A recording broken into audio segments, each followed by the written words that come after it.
take the clothes off my back and I let you. What's up, man? You'd steal the food right out my mouth, and I'd watch you eat it. I still don't know why. Back.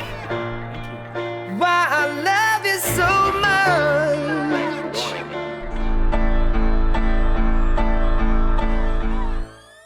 Let's talk about the stuff that you know keeps you interested and happy outside of the music, and there's a lot of it. There's a lot of stuff to talk about.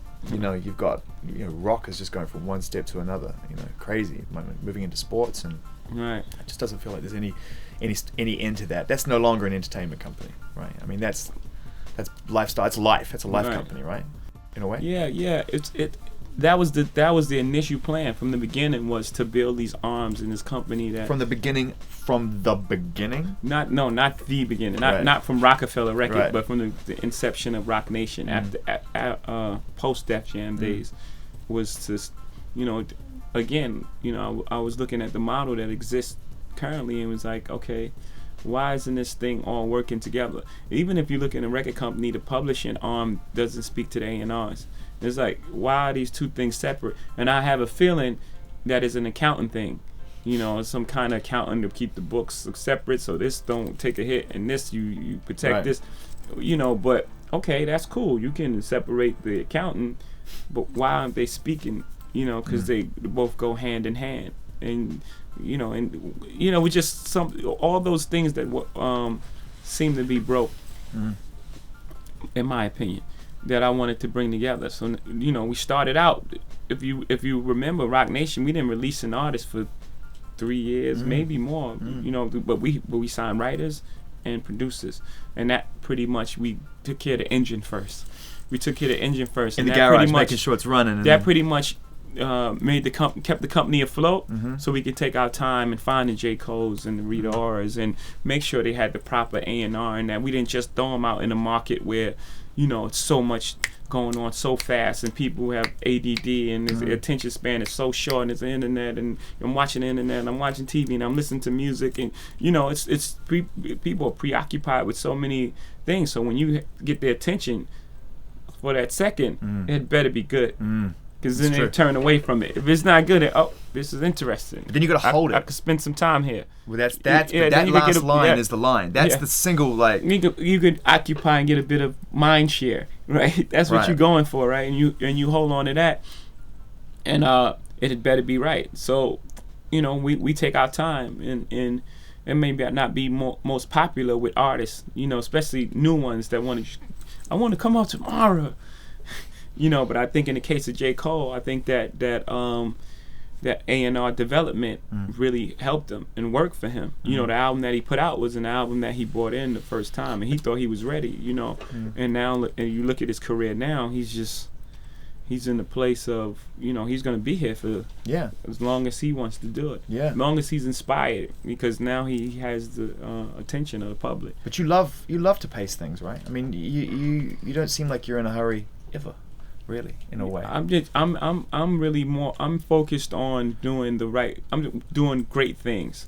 So whether that takes a day or 10 years, it doesn't matter to me. The time. Time is a man-made concept, right? So you can do whatever you want with it. And You can. It's not the same for everybody, but it's inspiring to see somebody that can build a situation whereby you can.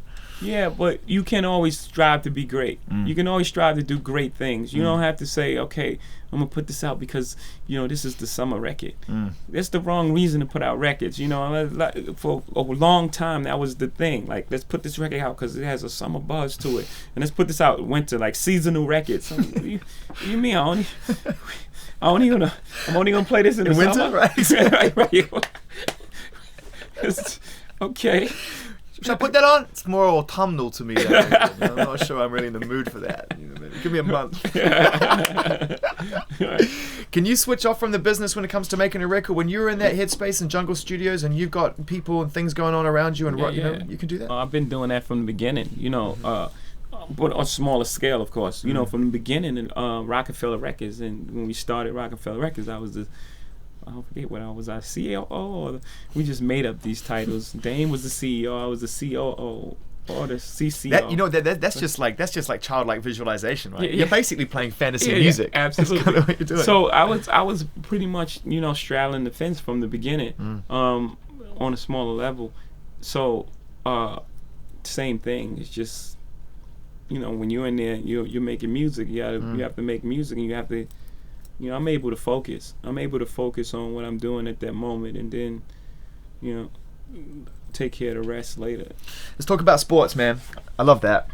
It's just it's kind of ingenious in a weird way to think that someone's going to go from music into sports, because really the lines are no longer really blurred, right? Yeah. I mean, it's just like, We grew up in the same place with cousins. you know what I mean? You know, it's pretty much the same thing. You know? Yeah, we play basketball, you listen to music, you know, Yeah. you listen to music when you're training to play basketball. It just goes round and round, whatever the Right. sport is. I mean, the pressures, though, that go with that, I mean, as an industry in itself, already we can draw some, you know, some financial comparisons, which are like sports, music these days, right? Right. So the pressure should go Right. with that. But can you talk about them being cousins, can you find a likeness in the terms of the way that sports people have to deliver, and what you've learned in the entertainment industry, and have you found that transition into sports with what you've learned doing 17 years of music and stuff? Yeah, that, you know, when you're playing sports, right? You know, the thing about anything, you have to take your craft seriously. You have to take your craft seriously, and you work on it every day.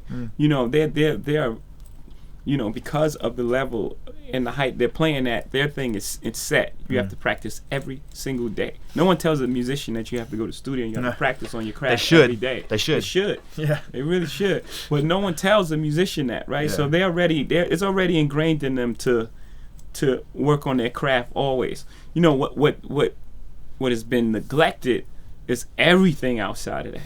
You know, there's, you know, they do the checklist. They go knock on Coca-Cola door, Nike's door, and that's it. You're not worried about the guy's, you know, financial situation, Mental you know, health, yeah, mental health. yeah. You know, that's why these guys go broke. Now you have these huge contracts, but the average, I want to say, football player is broke within 3 to 4 years. It's unbelievable that these are the real stats, and no one's doing anything to correct it. Because it's someone else. You know, maybe the players. That's maybe unfair to say. Maybe the Players Association. You know, they're trying to do a bit of it, but I'm the people that's representing them. Yeah. You know, The business needs to take some responsibility for its earnings, what it gets out of it. Exactly. Yeah. So you're going to people in sports, and you're saying, we want to provide the same kind of umbrella of development and support that we give to our artists for you. Right. How's it going? Fantastic, right? I've been within 2 months we had Robinson Cano and Kevin Durant. You know, it just that's a good response. Yeah, that just doesn't happen. Okay, so it's going well with the players because they love it. They're like, Yeah. finally, you know, I got Yeah. someone who cares. Yeah. How's it going with everybody else who's been doing it another way? Yeah, they're fighting it. They're fighting it because for 2 reasons. They're fighting it because, you know, it means you have to work now. You know, they're gonna see At 2 in the morning when you get that phone call, you've got to pick up. You have to work now, and they're not comfortable with that. They've been spending 15, 20 years just sitting back collecting a check. You know, and now they have to get out and they have to get up and they have to work and they have to care about these clients because they're gonna see the work that we're doing and say, hold on for a second, why am I not getting this sort of service? What are you doing? What have you done this week? And you know, those questions are going to start coming. So they're intimidated by that, the fact that they have to work, and they're intimidated by the fact that their clients will want to come to us. But if they're doing a great job, there's no reason for any client to switch. I mean, other than trying to, you know, this is people's lives. They think that they want to hang around me because, you know, I'm famous, but they can do that anyway. Yeah. They don't have to sign to Roc Nation to you know. And also, you're famous because there's very few people out there who are scaling the heights that you're scaling. In sports, they're all famous. Right. Their whole team is famous. I mean, it's Right. like, you know. So, those 2 reasons. They think the clients are going to leave them because they you know, and their conscience is telling them, I'm not really earning a check. Please don't go to jail. Yeah, I'm not really earning. Yeah. I mean, because if you're confident and I know that I've done a great job, I'm like, I have no fear of that because, you know, I'm doing a great job, but their conscience is telling them I'm not doing what I should be doing, and this is not cool that someone's around that is threatening to, you know, really do the job. So I have to get up now. I have to get up in the morning. I have to make some phone calls, and I have to manage these affairs, and I have to make sure this guy's health and mental health is correct. So when he get on the court, everything is going on, and his mama's situation is good. Some guys sign and never see the agent. Yeah. They see him on the signing day and just never see him. That's crazy to me. And it's like Jerry Maguire. That movie's that's very old, that movie. And hoping to get fired because they have this this tale that they still get paid. Crazy. So they're almost hoping to get fired. Like, okay, you fired me, I'm still getting paid for the remainder of the contract. That's ridiculous. Yeah. You move in political circles now. I don't. You kind of do. I don't. A little bit. Yeah, but I don't want to though. Please. Well, you've got a friend who has a pretty good job, as far as jobs go. He's, so how is that? Let's talk about what you just said, because you're like, I don't, but yet people see you at the inauguration and they know that you have his ear and you communicate, and you've been instrumental in helping drum up support for him at times when he needed it. Yeah. So how do you balance that and your reticence to get involved? Right. Yeah, my thing is about hope. The hope that a person like Obama inspires an entire nation, and even outside the nation. Everyone outside of America was like, wow. Oh, totally. It was a time where we all watched his rally in Berlin. It was a time when people was getting, they were getting this sort of aversion to American. Like you preach these ideals, but you don't really practice them, And that was a major turn for us to be like, okay, maybe, it is the things that they profess, the land of the free, the home of the brave, and everyone's getting shot at it, any color, creed. Now we have to deal. We dealt with racism in America, in that way. That there's a black president. It still exists, as we see with the Trayvon and the Zimmerman trial is going on. Of course, it exists. But we've dealt with that in some way. We have to deal with sexism, of course. That's the next thing. But I'm more on what I support. I mean, other than Obama is a great guy, a more than capable president, is the hope that he represents to a generation of kids who grew up like me, that they can, achieve this American dream. So I'm pretty much into that idea. The politics part really bothers me because, for the most part, these people are putting up arguments against each other, and it's ego and it's all these things, and it's about everything but people. It's about favors that they owe. It's about not letting the one party dictate what to say. It's about their political future. People will not vote on a bill because they like, this might come back to haunt me if I run for Senate. And it's like, no. Focus on the bill. It's not even about you. Yeah. It's not about you. Yeah. The bill is about the people. Why you vote? They will vote no against health care. Like, who can vote no against health? Like, I don't want you to get better. Yes, it's true. Who can do that?